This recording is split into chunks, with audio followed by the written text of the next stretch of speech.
नमस्कार, स्वागत है आपका एक बार और आपके अपने इस चैनल पे। मैं हूं Brajnandan, advocate and legal consultant. जैसा कि हमारे व्यूवर ने और कई लोगों के द्वारा अक्सर ऐसा सवाल पूछा जाता है और बार बार यही सवाल पूछा जाता है, जिसको मैंने सोचा कि वीडियो के माध्यम से ये सभी क्यों इस तरीके की जानकारी सभी के लिए प्रोवाइड की जाए और सभी को इसका लाभ मिल सके।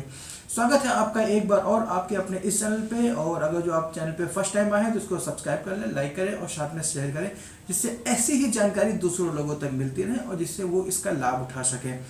और इसके अतिरिक्त फिर भी जैसा कि आज का जो प्रश्न है, जिस विषय पे आज की वीडियो आधारित है, जिसको हम डिस्कस करने के लिए आपके सामने मैं उपस्थित आया हूं, जिसमें आज हम डिस्कस करेंगे और ये जानेंगे कि क्या जो सर्वेंट है या जो उसका जो सेवक है या किसी का व्यक्ति का नौकर है, क्या कोर्ट के द्वारा भेजा गया सम्मन प्राप्त करने के लिए वो अधिकारी है अथवा नहीं है। तो ऐसे इस स्थिति में उसको अगर जो कोई सम्मन मिलता है या कोई सम्मन का जो सर्वरर है, जो कोर्ट का ऑफिसर है या पुलिस के द्वारा सम्मन रिसीव कराया जाता है, वो कहाँ हद तक सही है और उसको किस विषय तक, कितने हद तक हम उसको अडॉप्ट कर सकते हैं, कितने हद तक उसको सही माना जा सकता है। अगर जो किसी भी वाद में आप अगर जो अपोजिट पार्टी है तो उसको सम्मान प्राप्त हुआ है या नहीं हुआ है, ये बहुत ही इम्पोर्टेंट फैक्ट है। और इस आधार पे जो मुकदमा होता है उसका निर्धारण किस प्रकार किया जाए और कैसे किया जाए, ये सारी चीज़ें उसके इनिशियल जो स्टेप है उसी के विषय पर आधारित होता है। और इसके साथ में जो अभी तक जो प्रोसेस है सम्मन रिसीव करने का, जो कि पुलिस ऑफिसर के द्वारा या किसी कोर्ट के ऑफिसर के द्वारा, अब ये डिपेंड करता है कि एक नया क्वेश्चन ये अराइज होता है कि कौन से केस में किस विषय पे और कब कोर्ट का ऑफिसर सम्मन लेके जाएगा और कब किस विषय पर कोर्ट का ऑफिसर न ले जाके पुलिस का ऑफिसर या पुलिस का जो एम्प्लॉय होगा, जो उसका सिपाही होगा, वो सम्मन लेके जाए जिसके विरुद्ध वो सम्मन जारी हुआ है। तो इसी के आधार पे मैं ये बताना चाहूँगा और ये डिस्कस करना चाहूँगा, क्योंकि कई लोगों के द्वारा ऐसा ही प्रश्न पूछा जाता है और कई लोग इससे परेशान रहते हैं कि क्यों सम्मन नहीं हो पाता है, क्यों सम्मन या कोई पार्टी नहीं रिसीव करती है। अगर जो किस कारण की वजह से, क्या ग्राउंड उसमें बचते हैं कि जब वो सम्मन कोर्ट से ही नहीं जारी हो पाता है तो उसको मिलेगा कहाँ से। तो सबसे पहले मैं बताना चाहूँगा, कोई भी वाद है, कोई डोमेस्टिक वायलेंस का है या किसी का फैमिली डिस्प्यूट है, सेक्शन 125 का है या 498A का है, तो इस तरीके की जो वाद है या कोई इसके अतिरिक्त और अलग कोई का वाद है, तो ऐसी इस स्थिति में सबसे पहले कोर्ट सम्मन इशू करती है। और सम्मन इशू करने का जो ऑब्जेक्ट होता है वो ये इतना सा है कि सच एंड सच केसेस, इस तरीके का केस या इस व्यक्ति ने, जो भी उसका रिलेवेंट पर्सन होगा, उसने ऐसा सच जो वाद है वो माननीय न्यायालय के समक्ष प्रस्तुत किया है। अब माननीय न्यायालय के समक्ष वाद तो प्रस्तुत हो गया है और उसको एडमिट होने के उपरांत कोर्ट उसको, जो अपोजिट पार्टी, उसके भी तथ्य सुनने के बाद ही कोई आदेश पारित करती है। या दूसरे शब्दों में हम ये कह सकते हैं कि कब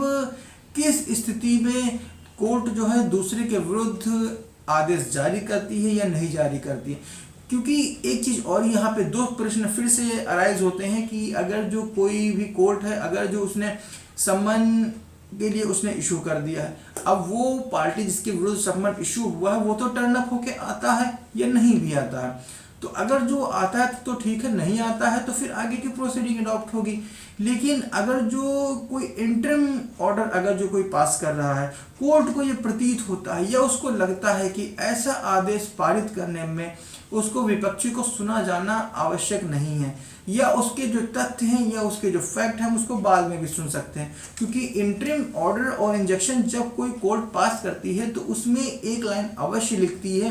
कि यदि कोई इस आधार पे या इस आदेश के अंतर्गत कोई अगर जो तथ्य अगर जो विपरीत पाए जाते हैं तो वैसी उस स्थिति में इस आदेश का संशोधन किया जा सकता है। तो इस स्थिति में फिर भी अगर जो कोई नया फैक्ट निकल के आता है, मान लीजिए किसी ने, जिसने वाद प्रस्तुत किया है, उसने अपने तथ्य को घुमा फिरा के या तोड़ मरोड़ के पेश किया है और न्यायालय ने उसके तथ्य, उसके कारण पे विश्वास भी कर लिया है और विश्वास करने के उपरांत माननीय न्यायालय ने उसके फेवर में आदेश पारित कर दिया है। तो ऐसी स्थिति में अब सत्य का पता लगाने के लिए कोर्ट के बाहर एक ही ऑप्शन बचता है कि जो दूसरा व्यक्ति है, जो दूसरा पर्सन है, उसको भी सुना जाना आवश्यक है, उसके भी तथ्य या उसकी भी बात को भी सुन लेना अति आवश्यक है। इसी के आधार पे माननीय न्यायालय जो है सम्मन का प्रोसेस इशू करती है। और सम्मन का प्रोसेस,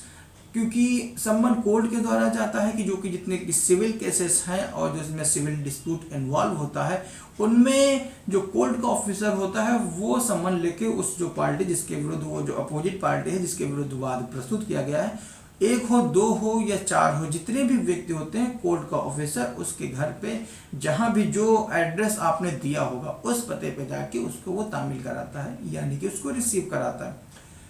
अब दूसरी बात पे ये है कि किस स्थिति में कोर्ट का ऑफिसर या कोर्ट का जो सिपाही है, जो एम्प्लॉय है, वो कब सम्मन रिसीव कराएगा। तो जाहिर सी तौर पे इसमें एक फैक्ट ये निकल के आता है कि जैसे कि अगर जो कोई केस है, अगर जो वो स्टेट के अगेंस्ट है, अगर जो कोई एक्टिविटी, अगर जो कोई कार्य की जा रही है जिसमें क्रिमिनल प्रोसीडिंग, अगर जो क्रिमिनल मैटर से वो इन्वॉल्व है और अगर जो क्रिमिनल मैटर की प्रोसीडिंग फॉलो की जा रही है, वो उसको अडॉप्ट की जा रही है, तो उस स्थिति में जो पुलिस का ऑफिसर, पुलिस का एम्प्लॉय है, चाहे सिपाही हो, वो जाके उस व्यक्ति को सम्मन तामील कराता है। अब सम्मन तामील कराने का उसमें भी क्रिमिनल प्रोसेस में भी बिल्कुल सेम वही ऑब्जेक्ट है कि उस व्यक्ति को ये जानकारी होना चाहिए कि आपके विरुद्ध सच एंड सच तरीके से इस तरीके का जो आदेश है आपके विरुद्ध पारित हुआ है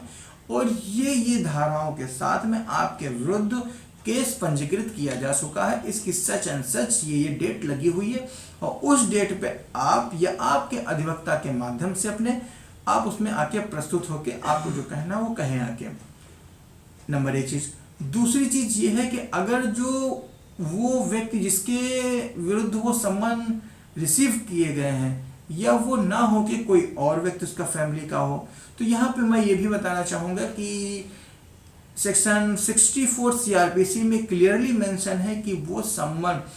उस फैमिली मेंबर का जो मेल मेंबर होगा वो रिसीव कर सकता है, उसके अतिरिक्त अन्य किसी व्यक्ति को, यहाँ तक कि फीमेल को भी सम्मन रिसीव करने का अधिकार बिल्कुल भी नहीं है। यहाँ पे अगर जो इसमें करें कि हम राइट टू इक्वालिटी की बात करें कि सेक्स के आधार पे, जेंडर के आधार पे, इसी के आधार पे जो मेल मेंबर है उसको सम्मन रिसीव करने का अधिकार है, वो सम्मन रिसीव कर सकता है उसके बिहाफ पे जो व्यक्ति जिसके विरुद्ध में वो सम्मन जारी हुआ है। और इसी के आधार पे सेम चीज़ अगर जो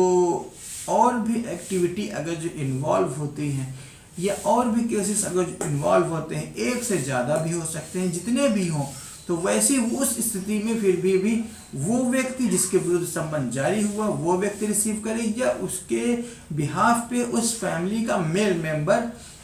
उसको सम्मन को रिसीव कर सकता है, या दूसरे शब्दों में कहें फीमेल को उसके बिहाफ पे सम्मन रिसीव करने का प्रोसेस बिल्कुल भी नहीं है। लेकिन अगर उसका कोई फैमिली का मेंबर भी नहीं है और फैमिली मेंबर कहीं बाहर गया हुआ है या वो जो पर्सन है जिसके विरुद्ध सम्मन जारी हुआ है वो भी घर पे नहीं है, तो ऐसी स्थिति में अगर जो कोई उसका सर्वेंट है या कोई अन्य व्यक्ति है जिसको सेवक कहा जा सकता है, ये सेवक की कैटेगरी में आ सकता है, उसको सम्मन रिसीव करने की पावर या उसको एंटिटी, लीगल एंटिटी बिल्कुल भी नहीं है। तो कहने का अर्थ ये है कि अगर जो मैंने सामान्यतः तौर पे देखा है कि जो पुलिस ने या सिपाही जो गया है उसको कई बार उसने प्रयास किया कि सच एंड सच व्यक्ति जो भी है उसको सम्मन रिसीव करा दिया जाए, वो नहीं मिलता है तो उसके फैमिली मेंबर कोई पर्सन हो मेल मेंबर वो भी उपलब्ध नहीं मिलता है। तो ऐसी इस स्थिति में क्योंकि कोर्ट का ऑर्डर है उसको प्रोसेस में लाना ही है और उसको फॉलो किया जाना ही अति आवश्यक है, तो ऐसी स्थिति में कभी कभी जो एक्टिविटी सामने निकल के आती है उसमें मैंने ये भी देखा है कि जो उनका कोई दूर का रिश्तेदार हो सकता है या पड़ोसी हो सकता है या कोई उनका सर्वेंट हो सकता है, तो ये सारे जो रिलेशन है, ये सारे जो टर्म है, ये उसी के जो सर्वेंट की कैटेगरी में आते हैं और सर्वेंट को सम्मन रिसीव करने की पावर बिल्कुल भी नहीं है। तो ऐसी स्थिति में जो अपनी आख्या है, जो अपने स्पष्टीकरण के साथ वो ऑफिसर उस कारण को और उस कारण के जो उसके तथ्य हैं वो उसी पर रिपोर्ट लगा के उस पर साइन करा के वो वापस माननीय न्यायालय के समक्ष भेज देता है। अब माननीय न्यायालय उस व्यक्ति को देखते हुए, अगर जो उसने किसी सर्वेंट से साइन करा भी लिए हैं, कोर्ट ये कहती है कि आप इसको फिर से रिप्रेजेंट करते हुए इसको दोबारा सम्मन भेजिए, और जब तक कि सम्मन जो जिसके विरुद्ध है वो उसके विरुद्ध अगर उसको तामील नहीं होता है तो उसके विरुद्ध कोई अग्रिम कार्यवाही अग्रसारित नहीं की जा सकती है। अन्यथा ये तथ्य जो नेचुरल जस्टिस है बायसनेस के, ये उसके जो प्रिंसिपल है उसका वायलेशन होगा। इन सारे जो प्रिंसिपल को मेंटेन करने के लिए ऐसी एक्टिविटी को हमारे क्रिमिनल प्रोसेस में इन्वॉल्व किया गया है। तो जैसा कि आपने देखा कि ये सारी प्रॉब्लम और ये सारी एक्टिविटी फेस की जाती है जुडिशरी में, आमतौर पे जो लीगल ऑन जो किसी न किसी तरीके से वाद की जो कार्यवाही अवरुद्ध होती है वो विलंब कारित होते रहते हैं, और जिसके विरुद्ध कोई भी स्पष्टीकरण नहीं हो पाता है। अल्टीमेटली ये मैंने देखा है और ये मैंने समझ में आया है कि जो एक्टिविटी, ये जो क्रिमिनल प्रोसेस इतने ज़्यादा दिन तक चलता है, ये जो केसेस जो इतने ज़्यादा दिन तक चलते हैं, उनके पीछे कहीं ना कहीं ये रीज़न अवश्य रहते हैं। और सामान्यतः तौर पे ये भी है क्योंकि अक्सर लोगों के द्वारा प्रश्न पूछा जाता है कि जो सिविल के जो केसेस हैं और क्रिमिनल केसेस की अपेक्षा में ज़्यादा दिन तक चलते हैं, क्योंकि सिविल प्रोसीजर कोड की जो प्रोसेस है, जो उसकी प्रोसीडिंग है, बहुत ही लंबी है, और उन सारे प्रोसेस को, सारी प्रोसीडिंग को फॉलो करना ही करना है। तो ऐसी इस स्थिति में जो ये एक्टिविटी सामने निकल के आती है कि सिविल के केसेस बहुत ज़्यादा दिन तक चलते हैं और अल्टीमेटली उनमें जो जस्टिस मिलने में देर लगती है। कारण उसके अलग अलग कुछ भी हो सकते हैं। सामान्यतः तौर पे ये भी देखा है, कभी अपोजिट पार्टी नहीं आया, कभी अपोजिट पार्टी के जो काउंसिल है यानी कि जो अधिवक्ता है वो बीमार हो गई, या वो नहीं कोर्ट में अपेयर हो सके, या उनकी एग्जम्पशन की एप्लीकेशन मूव हो गई, या किसी और कारण हो गए। कभी जो ऑनरेबल कोर्ट है, जो प्रिसाइडिंग ऑफिसर, जो जज हैं वो नहीं हैं, वो कभी उन्होंने मेडिकल लीव ले लिए है, वो या सिटी से बाहर चले गए हैं, या कभी आप बीमार पड़ गए जिसने वाद प्रस्तुत किया गया है, या आपकी तरफ से कोई मेडिकल लीव अगर जो आपने लगा दी है, या आपके काउंसिल बीमार पड़ गए। तो इन सारे तथ्यों को मिला के कभी ना कभी अगर जो ऐसी सर्कमस्टेंसेस आती रहती हैं जिसके आधार पर ये सारे एक्टिविटी को विचार करते हुए ये सारी चीज़ें जो देखने को मिलती हैं, इनमें इसी के आधार पे जो प्रोसीडिंग है और ज़्यादा लेंदी हो जाती है और ज़्यादा दिन तक चलती है। और आपको जान के हैरानी होगी, और हो सकता है ये बहुत लोगों को ना पता हो, क्योंकि जो सेक्शन 13 के और जो हिंदू मैरिज एक्ट के संबंधित जो भी ये वाद हैं ये सिविल प्रोसीडिंग के अंतर्गत आते हैं। इसीलिए चाहे वो सेक्शन 10 का हो या सेक्शन 12 का हो या सेक्शन 13 हो या 13B हो, इसमें जो अंतर्गत जो डिवोर्स के केसेस हो सकते हैं, या जो सेक्शन 24 में एलिमनी के लिए जो वाइफ जो क्लेम करती हैं, तो इसी के आधार पे, क्योंकि इसमें सिविल प्रोसीडिंग एडॉप्ट होती है, इसी के आधार पे ये केसेस ज़्यादा दिन तक चलते हैं। इनमें जो आपने एप्लीकेशन मूव की है वो को डिस्पोजल होने में समय लगता है, और लेकिन आमतौर पे जो कि एक प्रैक्टिकली प्रॉब्लम फेस की जाती है जो महिलाओं के तौर पे, उनका ये विचार है क्योंकि महिलाओं के पास जो उनको रेमेडी चाहिए, जो उनको क्लेम चाहिए, वो जल्दी से जल्दी चाहिए होता है, क्योंकि महिलाएं ज़्यादा दिन वेट नहीं कर सकती, क्योंकि उनको अपना आगे फ्यूचर भी देखना है और उस फ्यूचर के आधार पर उनको निर्णय भी लेना है, और निर्णय लेते हुए जल्दी से जल्दी उनको एक्टिविटी कारित करनी है। क्योंकि बहुत सी महिलाओं में मैंने फैक्ट ये भी देखा है कि अगर जो एक लोगों से उनका डिस्पोजल हो सके तो वो आगे दूसरा अपना शादी कर सके, या जैसा उनका भी ऑब्जेक्ट हो वो अपना फुलफिल कर सके।